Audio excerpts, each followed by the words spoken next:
शहादा तालुक्यात दशामाता उत्सवाला वेग. राणीपूर येथील मंदिरात सजावट. दशामाता उत्सवाला 24 तारखेपासून सुरुवात होते. यानिमित्त शहादा तालुक्यातील राणीपूर येथील दशामाता मंदिरावर विद्युत रोषणाईसह सजावटीला वेग आलाय. येथे भाविकांची मोठ्या संख्येने गर्दी होत असल्याने मंदिर समितीकडून उपाययोजना करण्यात येते.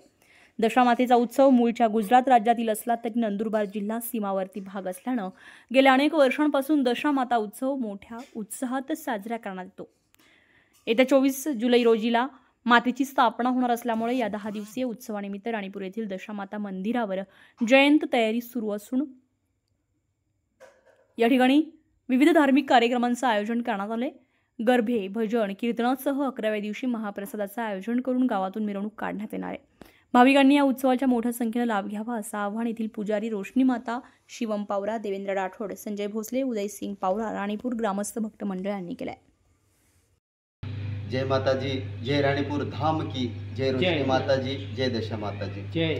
राणीपूर महाराष्ट्र मध्य प्रदेशच्या सीमावर्ती स्थित असलेले हे महाराष्ट्राच्या प्रसिद्ध दशमाता मंदिर येथे दिनांक 24ला उत्सवानिमित्त मूर्तीची प्राणप्रतिष्ठा होणार आणि 10 दिवसाचा उत्सव असतो.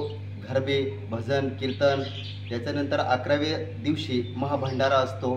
सगळे भाविकांना माझी विनंती आहे, माता दशमाता आणि रोशनी माताच्या दरबारी प्रसादाचा लाभ घ्यावा. जय माता दी, जय माता दी.